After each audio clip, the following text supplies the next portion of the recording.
হয়, শোণিতপুৰৰ বৰচলা সমষ্টিৰ এটা বানপীড়িত অঞ্চল হৈছে নবিল কছাৰী গাঁও আৰু এই অঞ্চলটোত শেহতীয়াকৈ এক উদ্যোগ স্থাপনৰ লগে লগেই এই অঞ্চলটোৰ নিবনুৱাসকলৰ মাজত হাঁহি বিৰিঙিছে, কিয়নো অতি ভিতৰুৱা অঞ্চল, বানপীড়িত এটা অঞ্চল আৰু এই অঞ্চলটোত এক বৃহৎ উদ্যোগ স্থাপনৰ যি কাম আৰম্ভৰ লগে লগে এই অঞ্চলটোৰ যিসকল নিবনুৱা তেওঁলোকৰ মাজত হাঁহি বিৰিঙিছে আৰু মই পোনে পোনে সেই দৃশ্যাংশ দেখুৱাম। এক আশা ৰেঙনি কঢ়িয়াইছে এই অঞ্চলটোত। ব্ৰহ্মপুত্ৰ দাঁতিকাষৰীয়া এটা অঞ্চল, শোণিতপুৰ জিলাৰ বৰচলা সমষ্টিৰ নবিল কছাৰী গাঁও আৰু এই অঞ্চলটো এটা বানপীড়িত অঞ্চল। এই অধিকাংশই নিবনুৱা যুৱক যুৱতীসকল কৰ্মসংস্থাপনৰ বাবে বহিৰাজ্যলৈ যায়। তেনে সময়তে এই অঞ্চলটোত এক কণী উৎপাদনৰ উদ্যোগ নিৰ্মাণ কাৰ্য আৰম্ভ হোৱাৰ লগে লগেই এই অঞ্চলটোত এক আশাৰ সঞ্চাৰ হৈছে, কিয়নো এই অঞ্চলটোৰ গ্ৰাম্য অৰ্থনীতিত এক ইতিবাচক প্ৰভাৱ পেলোৱাৰ লগতে নিবনুৱাসকলৰো কৰ্মসংস্থাপনৰ বাট মুকলি হ'ব আৰু ইয়াৰ বাবে স্থানীয় লোকসকল এতিয়া আদৰণি জনাইছে। মই পুনৰ সেই দৃশ্যাংশ দেখুৱাম। প্ৰায় ৩৫ বিঘা মাটিত এই কণী উৎপাদন যি প্ৰকল্পৰ কাম আৰম্ভ হৈছে। এক আশাৰ সঞ্চাৰ হৈছে এই বৰচলা সমষ্টিৰ নবিল কছাৰী গাঁও যিটো অঞ্চল, এই অঞ্চলটোত অধিকাংশই নিবনুৱা যুৱক যুৱতীসকল বহিৰাজ্যত কৰ্মসংস্থাপনৰ বাবে যায় আৰু এটা সময়ত এই অঞ্চলটোৰ অধিকাংশ লোকেই ইয়াৰ মাটি বিক্ৰী কৰি চহৰমুখী হৈছিল, কিন্তু শেহতীয়াকৈ এই ভিতৰুৱা অঞ্চলটোত এতিয়া উদ্যোগ স্থাপনৰ কাম আৰম্ভ হৈছে। এক ইতিবাচক পদক্ষেপ বুলি স্থানীয় লোকসকলে ক'ব বিচাৰে। কি ক'ব?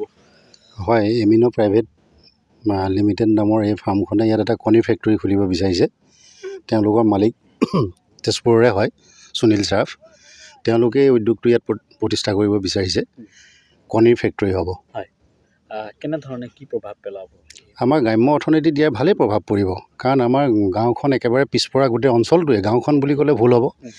বৃহত্তৰ জহামাৰী অঞ্চল বুলি ক'লে ৬-৭খন গাঁও সামৰি পেলাই কোৱা হয়। একেবাৰে পিছপৰা খেতি বাতি কৰি খোৱা লোক, গতিকে লোকেল মানুহখিনিয়ে ইয়াত যিহেতু এমপ্লয়ি হ'ব, সকলোৱে ভালেই ৰিজাল্ট পাব তাৰ পৰা। কিমানবিলাক ল'ৰা বাহিৰত গৈ গৈ কাম কৰি আছে, গতিকে এতিয়া গাঁৱতে যেতিয়া এটা ডাঙৰ ফেক্টৰী হ'ব, সকলোৰে উন্নতি হ'ব। এটা ইতিবাচক, হয়, ইতিবাচক প্ৰভাৱ। কি ক'ব? নাই, মই ক'ব লগা এইখিনিয়ে যে মানে আমি অতিকৈ সুখিত যে 1942 চনত এইখন অঞ্চলৰ পৰা বহুতজন শ্বহীদ হৈছিল আৰু বহুতজন ঘূণীয়া হৈ আছিল।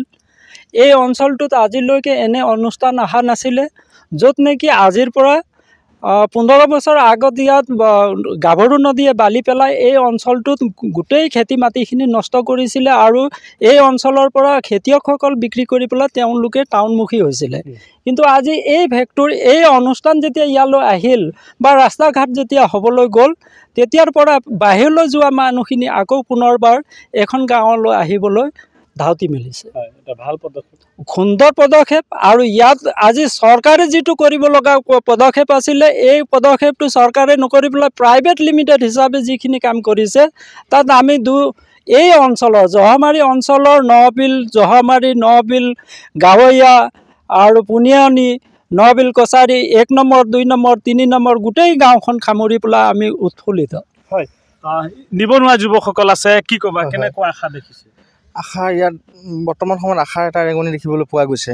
যিহেতু আমাৰ বহুতো ল'ৰা বৰ্তমান সময়ত বাহিৰতে আছে, বাহিৰত কাম কৰিব গৈছে। তাৰ উপৰি বহুতো শিক্ষিত ল'ৰা বৰ্তমান সময়ত নিবনুৱা হিচাপে থাকিব লগা হৈছে। কিন্তু এই অনুষ্ঠানটোৰ ওচৰতে, যিহেতু সকলো গ্ৰাম্য অঞ্চলত বুলি ক'বলৈ গ'লে 2খন গাঁৱৰ মাজত আমাৰ গাঁৱৰ প্ৰত্যেকজন যুৱ সংঘ, প্ৰত্যেকজন ল'ৰাই, জহামাৰী গাঁৱৰ যুৱক সমাজ লগতে নবিল কছাৰী যুৱ সমাজ, প্ৰত্যেকজন ল'ৰাই ইয়াত যেতিয়া কৰ্মসংস্থাপন পাব, তাৰ বাবে যথেষ্টখিনি সুখী অনুভৱ কৰিছোঁ নিজকে।